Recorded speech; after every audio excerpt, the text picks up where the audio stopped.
Hi everyone, welcome. Come on in. I'm in the kitchen. It's December. It's the end of 2020. Hallelujah. Whoa, whoa, whoa. So it's Reverend Dr. Kat here with Your Best You. I'm glad you're able to stop by and spend some time with us in the kitchen. I have Crystal with me on the floor. She's being a good girl, and Ruby's here too. So you may hear a little bit of doggy here and there. Don't fret, they're all loved and lighted. Oh, that's for sure. I've got Joan here with me, Hi. you know, my co-host, Joan KACZMARCZYK. So, Joan, you know, I know in the last show I was finishing up and we were talking about so many different things, but I wanted to let you share a little bit that pine, fir, everlasting light and love tree, and the story that I've shared with you in the previous video. Mm-hmm. But in terms of a more homier sense and less of the symbolism, I thought Joan could share the story of her dad and the pine. Yeah. So, you know, why don't you Sure. relax and take a breath for a minute, Joan, Yeah. and share what's going on. How Sure. old was your mom when your dad was doing this? I know she suffered.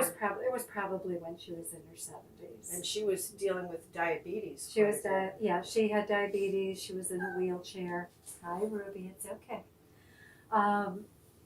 So as they got older, they didn't want to have the big tree that we had always had, through childhood. But they still wanted to have something Christmassy. Right. So we had a lot of hemlock trees right on the side of the driveway. And so my father went out and cut some boughs. Do you still have those hemlock trees on the side I of the think we only driveway? have one of them. The others One? the others, we had them cut down some years ago. Yeah, those hemlocks can be funny trees, you know. Yeah, I know that there was like a little sickness that came through. Of course, you'll there know, was. Rue. Yeah. There was a little sickness that came through, and I think it did take quite a few of the hemlocks. It did. So, you know. So they got taken down, but he brought the boughs in.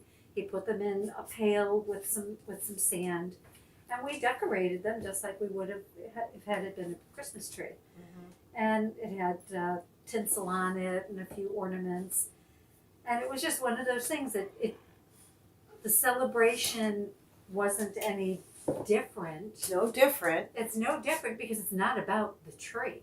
No. It's about the love, the joy that we shared together as a family. Mm-hmm. In fact, one year we actually had a poinsettia as a Christmas tree. Well, you know the poinsettias are tough with the animals because they're Yes. so poisonous. Well, that's why. So I really don't think poinsettias are good for us. no, But you know, if you like to have the poinsettias, they do have a beautiful Christmas. But I'm always focusing on the safety, Exactly. et cetera. So yeah. Yeah, but that was like You bring up candles and poinsettias, and I go, no, Joan, No, no, Joan. Well, yeah, Sounds like Mother you might Kennedy, notice, but yes, oh but well. you might notice that we don't have candles and we don't have poinsettias. And so I wouldn't recommend them. No. But there are so many other stately types of flowers that can look beautiful during this season. Absolutely. And so what's the story that he would bring He it would in? bring it in, and we decorated it just as if it were a Christmas tree. Mhm. And it was, just to bring the holiday season in, Mhm. to bring in that little bit of a Christmas tree without bringing in a Christmas tree. Yeah. Because So- my mother just wasn't up to doing No, that. and that's what I think for a lot of us, not even being ill, I think for so many, the whole thought of trying to do that, redo that big nostalgic type of celebration can be overwhelming. And in Sure. overwhelming time, I would recommend, as I've said, coming up with some new traditions. And that sounds Absolutely. like something very Yeah, doable. Very doable, yeah. So you could cut some bough branches, and remember in the last show I talked about Yeah. the I guess it's a pine cone, you Okay. know. And That the would- thing yeah. about it is, last night when I was sleeping, I thought, yeah, you know, I just want to make sure that my viewers understand that you get a plant container and you put the dirt in that, you put the pine cone on top, and you have to water it, because what did I say?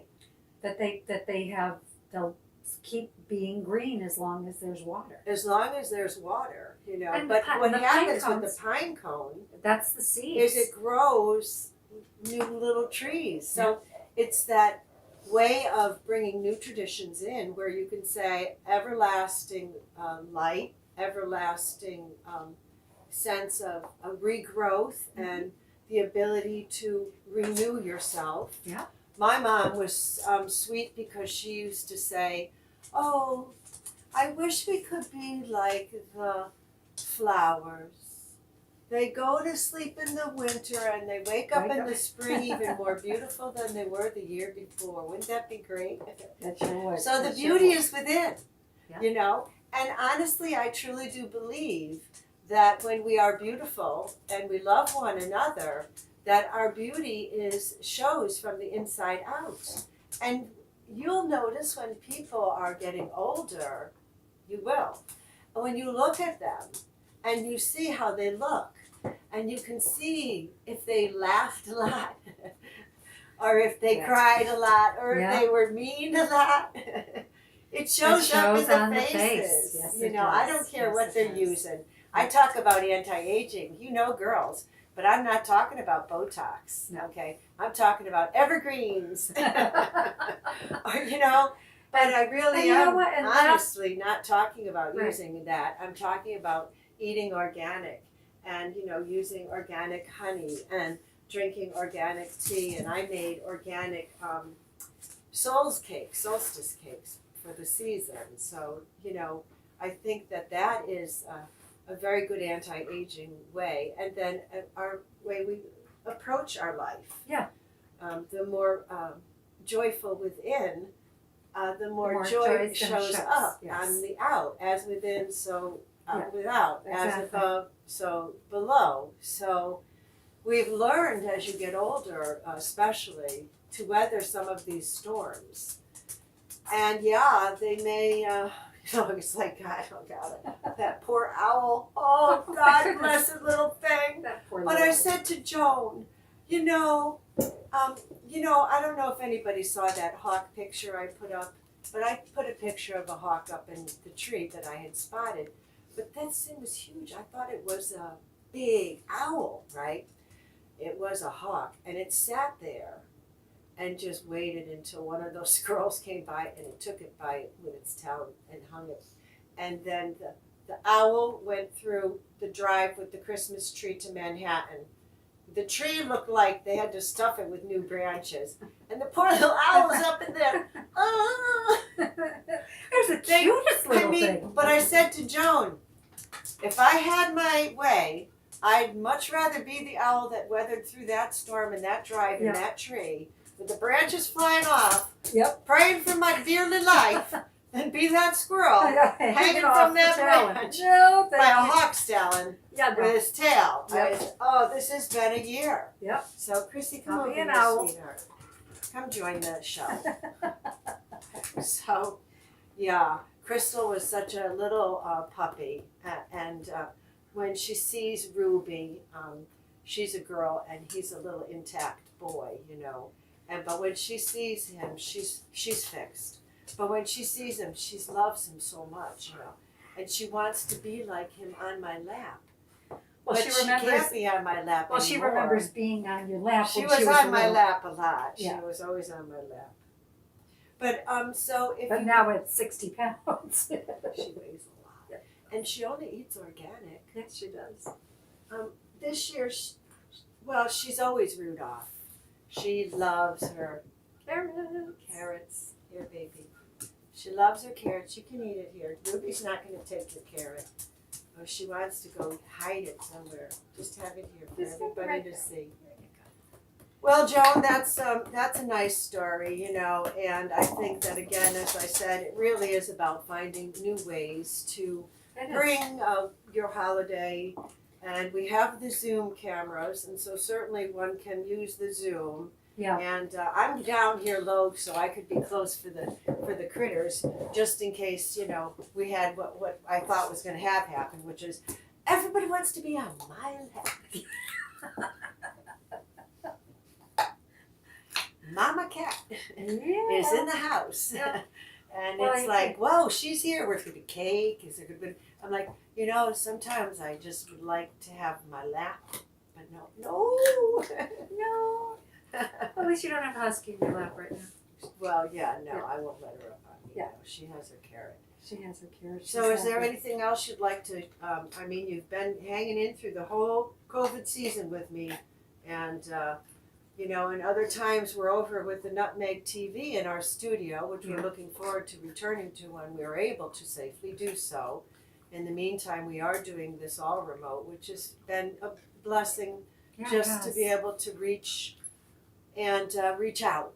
And hopefully you've been able to enjoy it and get a little giggle or whatever, little piece of wisdom or any little anecdotal story that will help bring a smile to your face. Exactly. You know, we certainly need that more this year than ever. And some insight into your, you know, into your thinking caps. Yes. And an To help ability make it to be your better you, to be your best you. Yeah, well, what does that mean to you as this year is kind of where we're coming to a close, and we're getting close to celebrating the end of December and the new year? I mean, we do have solstice and, as I said, the other holidays that I mentioned in the previous show. But, you know, what do you have, the wisdom or advice or something you'd like to share with the viewers about being your take of about being your best you. I mean, sure, whatever works for you, Joan. No, well, I mean, it has been very challenging times. It's been a very, very difficult year, but you have to be able to be your best, to do your best. If you keep using that word, that doesn't really. When you define something with the word that person's asking you to define it, you know, I'm going to razz her because that's part of the show. Yeah.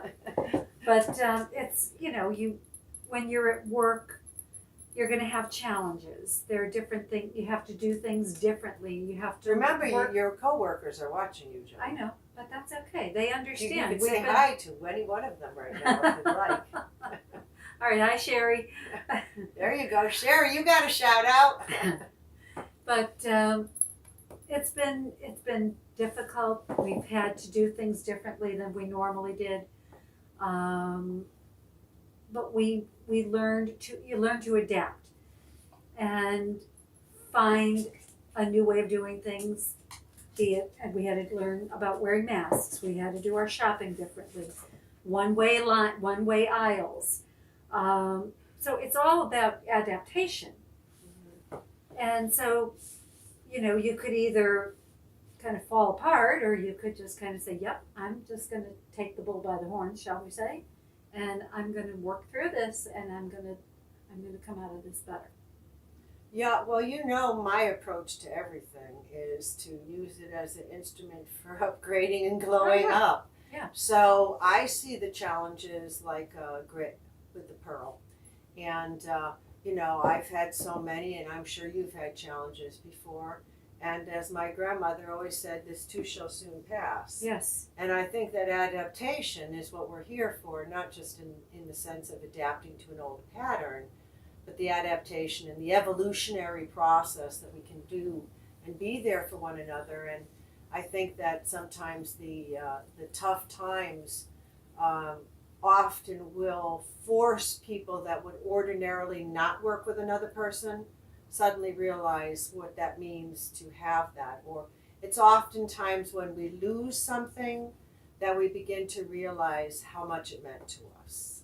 So, you know, we're at this time of the year, and everyone's been watching everyone go through and how they handle it. Yeah. And so it's also a witness.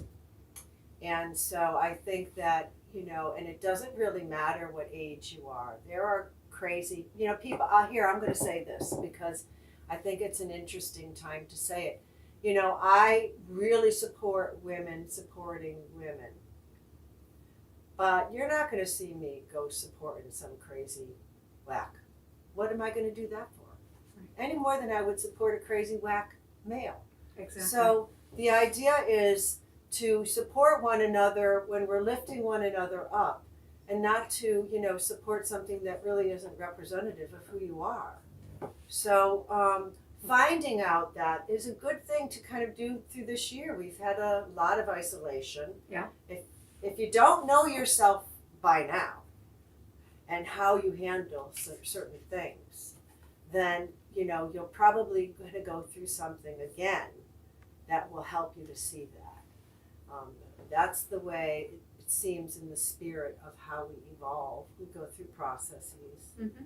We go through histories. We go through personal evolution, cultural evolution, societal evolution.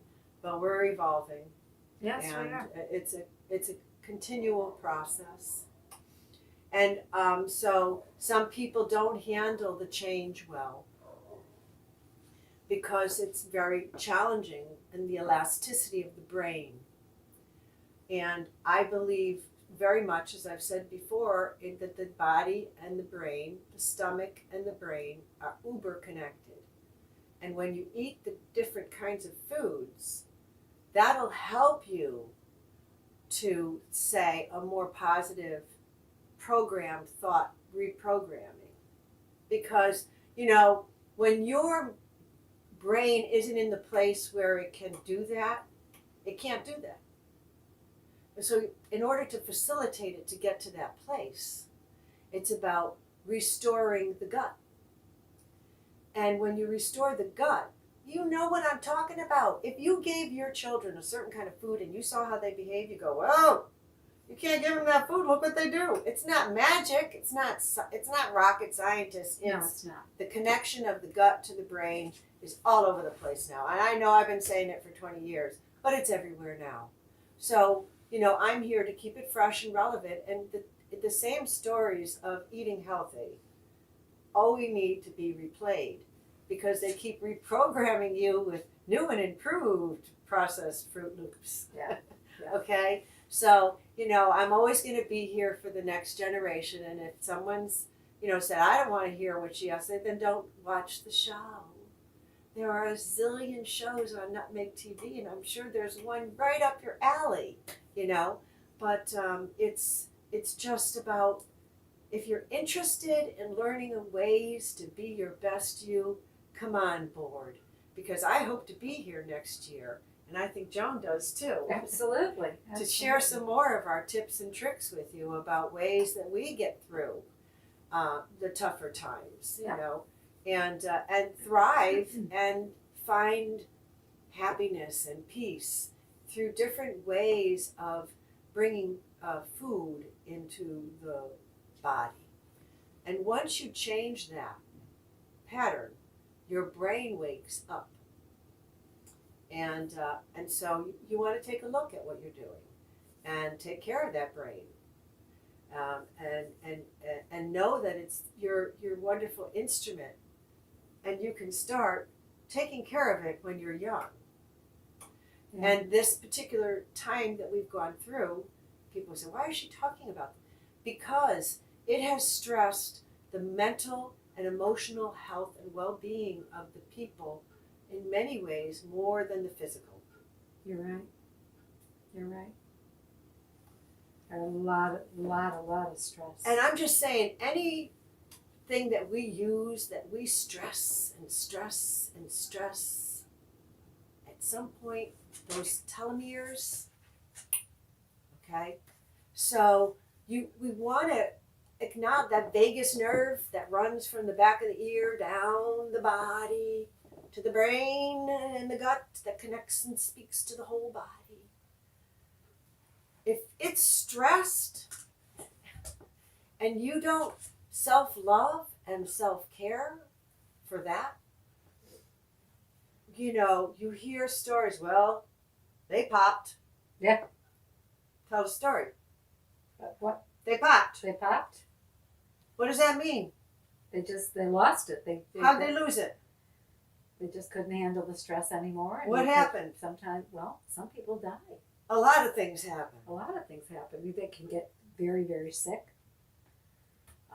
They could just talk crazy. They could talk right, or they could have mental breakdown. Mental breakdowns. They could have everything. Everything. And that, you know, like I said, in worst case scenario, they could die. It's so important, and I think that, you know, not everybody's here to tell the story and say, hey, you know, I have this kind of unconditional love for humanity. And part of the reason why I'm here on the planet is to share the ways that I found to kind of find some ease in the process of living and make it a joyful process. And I realized there was a big connection between the food and the mind. But I wasn't raised that way. And when I talked to all the people about it, they told me I was crazy. So sometimes the one who's crazy is the brilliant one and the genius. Not to say that I was a genius, but I'm just saying, don't discount your personal inspirational thoughts as crazy all the time, because they may be genius, you know. So listen to yourself, take care of yourself. You matter, you know. I guess I'm just trying to close up the seasons. It's been a whole year with Your Best You, and I'm usually in a different space, and I just thought, you know, come on in the kitchen. Yeah. And sit with the big husky. You don't get to see her often, and she's, you know, down underneath me now. If she could crawl inside of me, I don't know. It's the funniest thing, but I love that dog. Her name is Crystal. And he's being such a good boy. Ruby is always happy if he's on my lap. Yeah, he's a great dog because he can go anywhere and do anything as long as I'm with him. So if you like Ruby, I come with the package now. Yeah. I'm teasing. But I'm just trying to close out the season on a positive note, but also to, you know, say, you know, life has really knocked us around this year, and I think we're going to have a couple more months of some challenging times. And if you'll notice, a lot of people in your social media circles, you may be seeing a lot of things that they're talking about, and you may end up going, wow, this person does not resonate with me anymore. I've grown, and they're still in a, you know, rah about something. So, you know, there's unfollows and things like that you can do, and there's nothing to, you know, you don't have to feel like, oh, I can't do that. If you're growing and someone else is pulling you back, unless there's a really strong connection that you have with that human and you're helping them come forward, like, you know, I was a lifeguard once. You don't go out and save someone if you can't bring them, because they'll take you down, see. So, you know, we always want to be there for one another, but if we can't, there's always ways to find ways to help, you know. But a person always has to ultimately want to help themselves. You can lead a horse to water, but you can't make it drink. But you can't make it drink the water, you see. So there's a certain capacity as human beings of a stubbornness and of a will that until the human is at the point where they're like, wow, yeah, I could really, you know, receive some help, they'll be like, I don't need any help. Okay? So, you know, I'm just thinking here as I'm sitting on the chair, you know, having a kitchen chat. Yesterday we went out in the truck to do a few little runaround errands. I mostly stay in through this whole time just to be safe. But Joan has been going out, so I do opening up the windows and all this stuff to keep it clean and fresh. But it was freezing cold yesterday. There was like a snowstorm here in Connecticut. Yes, there was. And we were out in it like two old broads. I'm laughing. I'm going, oh God, here. that the you know, That and I was couldn't that was help a little but think. challenging driving in that, and I But and I but don't I mind. said to you, it's so nostalgic. Yeah. And it's so pretty. Yes, yeah. And it's not that dangerous. No, the And it roads looks were, so nice. the roads were wet, but they weren't slippery. No, so I said, so let's have So, fun, you know. Yeah. And Ruby was with us, and it was cute. But now I'm looking out the window here, which you can't see because you know I've got the camera here for us. It's sunny, and there's I've got the window open. You know, fresh air is blowing in. We've been so blessed for Yeah. New England. Yeah. So we count our blessings. Absolutely.